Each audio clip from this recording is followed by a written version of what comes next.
বিসমিল্লাহির রহমানির রহিম। আজকে আমরা অনুশীলনী 2.1-এর 5 থেকে 8 পর্যন্ত প্রশ্নগুলো সমাধান করব। এখানে 5 নম্বর প্রশ্নে বলা হচ্ছে যে বার্ষিক মুনাফা শতকরা 10 টাকা থেকে কমে 8 টাকা হলে 3000 টাকার 3 বছরের মুনাফা কত হবে? তো এখানে একটু লক্ষ্য করেন, আগে 100 টাকায় 1 বছরের মুনাফা পাওয়া যেত 10 টাকা, কিন্তু এখন পাওয়া যায় হচ্ছে 8 টাকা। তার মানে হলো মুনাফা কিন্তু কমে গেছে। এখন আমাদের প্রথমে বের করতে হবে শতকরা কত টাকা মুনাফা কমলো, তারপরে আমাদের হিসাব করতে হবে যে আমরা তারপরে সেই কমা হিসাব করেই আমরা বের করে ফেলতে পারবো যে 3000 টাকার 3 বছরে মোট কত টাকা মুনাফা কম পাওয়া যাবে। তো দেখেন এখানে হচ্ছে বার্ষিক মুনাফা শতকরা কমে 10 টাকা থেকে কমে 8 টাকা হয়, তাহলে 10 টাকা থেকে 8 যদি বাদ দেওয়া হয় তাহলে 2 টাকা কমে। ঠিক আছে, মুনাফার হার 2% কমেছে, এর মানে হলো 100 টাকায় 1 বছরের মুনাফা কমে 2 টাকা। তাহলে 100 টাকায় 1 বছরের মুনাফা কমে 2 টাকা, অতএব আমরা বলতে পারি যে 1 টাকায় 1 বছরের মুনাফা কমে 2কে 100 দ্বারা ভাগ করতে হবে। অতএব 3000 টাকার 1 বছরের মুনাফা কত হবে? 3000 দ্বারা গুণ করতে হবে।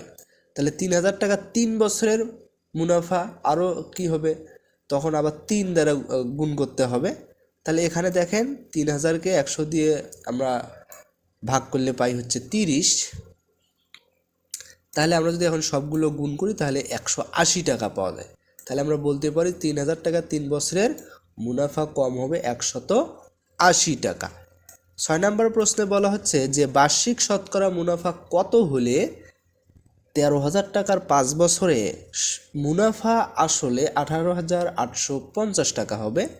তো এখানে একটা বিষয় লক্ষ্য করেন, সেটা হচ্ছে এখানে আমাদের কাছে আসল টাকা এবং 5 বছর পর মুনাফা সহ আসল টাকা বা মুনাফা আসল দেওয়া আছে। আমাদের বের করতে হবে বার্ষিক শতকরা মুনাফা, অর্থাৎ 100 টাকায় 1 বছরের লাভ কত। এর জন্য প্রথমে আমরা বের করে নেব যে 13,000 টাকার 5 বছরে শুধু মুনাফা বা লাভ কতটুকু হয়। তো দেখেন তাহলে আমাদেরকে যেগুলো দেওয়া আছে আমরা যদি একটু দেখি, তাহলে আসল হচ্ছে 13,000 টাকা, মুনাফা আসল হচ্ছে 18,850 টাকা, আর সময় হচ্ছে 5 বছর। তাহলে আমরা জানি মুনাফা ইকুয়াল মুনাফা আসল মাইনাস আসল। তাহলে মুনাফা ইকুয়াল কত হবে? মুনাফা আসল থেকে আসলটা বাদ দিলে আমরা পাই হচ্ছে 5,850 টাকা, অর্থাৎ 13,000 টাকার 5 বছরে লাভ হয়েছে 5,850 টাকা। তাহলে 13,000 টাকার 5 বছরে মুনাফা 5,850 টাকা। তাহলে আমরা বলতে পারি 1 টাকার 1 বছরের মুনাফা 5,850কে আমাদের হচ্ছে 13,000 আর 5 দ্বারা ভাগ করতে হবে। তাহলে 100 টাকার 1 বছরের মুনাফা বের করতে গেলে আমাদের আবার হচ্ছে 100 দ্বারা গুণ করতে হবে। তাহলে আমরা যদি এখন উপরে গুণ করলে আমরা 58,500 টাকা, অর্থাৎ 5,85,000 টাকার নিচে গুণ করলে আমরা পাই হচ্ছে 65,000 টাকা। তো এখন যদি আমরা এখান থেকে ভাগ করি তাহলে পাবো হচ্ছে 9 টাকা। তো যেহেতু 100 টাকায় 1 বছরের 9 টাকা, তাই মুনাফার হার হচ্ছে 9%। বার্ষিক শতকরা মুনাফা হবে 9% বা 9 টাকা। এরপরে যে 7 নম্বর প্রশ্নটি আছে, বার্ষিক শতকরা কত মুনাফায় কোনো আসল 8 বছরে মুনাফা আসলে দ্বিগুণ হবে। তাহলে এখানে কোনো নির্দিষ্ট টাকার পরিমাণ দেওয়া নেই, শুধু বলা আছে যে 8 টাকা বছরে দ্বিগুণ হবে। শুধু বলা আছে টাকাটা 8 বছরে দ্বিগুণ হবে।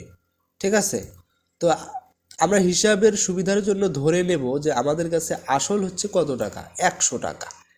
ঠিক আছে, এখন সেটা 8 বছর পর দ্বিগুণ হওয়া মানে কি আমরা একটু দেখি আসলে।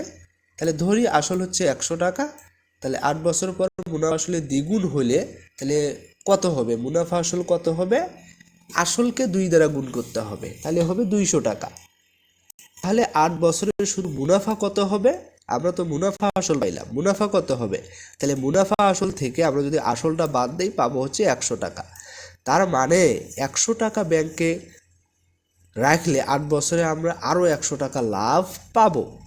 তাহলে দেখেন 100 টাকার 8 বছরের মুনাফা হচ্ছে 100 টাকা, অতএব 100 টাকার 1 বছরের মুনাফা কত হবে? 100কে 8 দ্বারা ভাগ করে 12.50 টাকা। যেহেতু 100 টাকার এক বছরের মুনাফাই হলো বার্ষিক শতকরা মুনাফার হার, তাই উত্তর আমরা পেয়ে গেলাম যে বার্ষিক শতকরা মুনাফা 12.50 টাকা।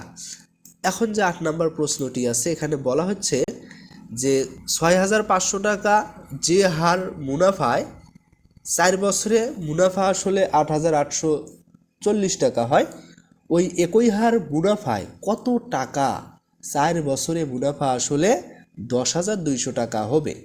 তাহলে একটু লক্ষ্য করেন, এই অঙ্কটির দুটি অংশ আছে। তাহলে প্রথম অংশে বলা হচ্ছে যে 6,500 টাকা 4 বছরে 8,840 টাকা হয়, এখান থেকে আমাদের আগে মুনাফার হার 100 টাকায় এক বছরে লাভ কত বা মুনাফা কত সেটা বের করতে হবে। আর দ্বিতীয় অংশে আবার হচ্ছে সেই একই হার মুনাফা ব্যবহার করে আমাদের বের করতে হবে যে কত টাকা বা আসল রাখলে তা 4 বছরে 10,200 টাকা হবে। তো দেখেন, তাহলে প্রথমে মুনাফার হার বের করব। তাহলে এখানে আসল 6,500 টাকা, মুনাফা আসল 8,840 টাকা। তাহলে মুনাফা কত হবে? মুনাফা আসল থেকে আসলটা বাদ দিলে 2,340 টাকা।